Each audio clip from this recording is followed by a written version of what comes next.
এবারের ঈদের ছবিটির উপহার রাজকুমার। ইয়েস একজন সুপারস্টারের সিনেমা কিভাবে প্রমোশন করতে হয় বর্তমান সময় কিন্তু সাকিবিয়ানরা শিখে গেছে।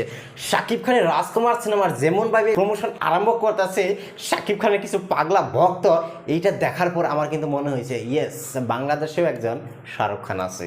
বন্ধুরা, যখন শাহরুখ খানের পাঠান সিনেমা রিলিজ হয়েছিল ওই সময় আমরা দেখছি যে কিভাবে সিনেমা প্রমোশন করতে হয়। স্যাম টু স্যাম করলে আবার আপনারা ভাবেন না যে আমি কম্পেয়ার করতেছি। শাহরুখ খানে তো ভাত খায়, আমিও ভাত খাই থাকি, ওরে কপি করলাম, এটা একদম মিথ্যা কথা। তো পাঠান সিনেমা যেভাবে প্রমোশন করছে, যে ভ্যানের মধ্যে পোস্টার লাগাইছে, অটোর মধ্যে গাছে গুছালিতে পাগলা পাগলা ভক্তরা মনে করেন যে যেভাবে প্রমোশন করতে হয় সেভাবেই প্রমোশন করতে হয়। আমি সেটাই দেখলাম বাংলাদেশে।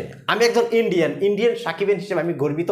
যদিও রাজকুমার সিনেমা আমি ঈদে দেখতে পাবো না, কারণ আমাদের ভারত মুক্তি পাচ্ছে না। কিন্তু ভাইরে ভাই, সুপারস্টার সাকিব খানের রাজকুমার সিনেমার প্রমোশন দেখে আমি সত্যি অবাক হয়েছি যে একজন সুপারস্টারের সিনেমা যখন রিলিজ হয় এভাবেই প্রমোশন হইতে হয়। রাজকুমার সিনেমার এখন পর্যন্ত ট্রেলার কিছু আসে নাই, সাকিব খানের নামেই সিনেমা চলে, এটা কিন্তু আবারও প্রমাণ হয়ে গেল। আর প্রমাণটা হইলো সব থেকে বেশি হল দখল করছে সাকিব খানের রাজকুমার সিনেমা।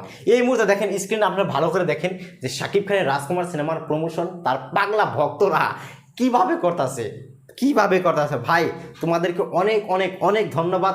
আবার অনেকে ভাবতেছে যে 2 দিন পরে হঠাৎ করে ভিডিও আপলোড করে আবার টাকলো কেন। দেখেন ভাই, চেন্নাই তো অনেক গরমে এতই গরম কুলাইতে পারতেছে না, সেই জন্য আমি টাকলা হয়ে গেছি। আর হ্যাঁ, সবাই রাজকুমার দেখেন এবং রিভিউ দেন, আমি সেই রিভিউ দেখার জন্য অপেক্ষা করব।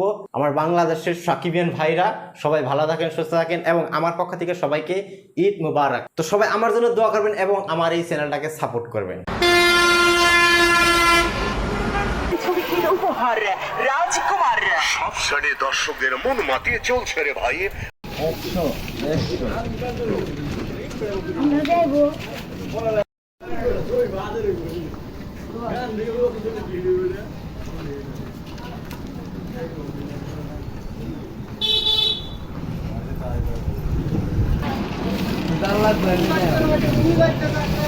টিকিট কত গো?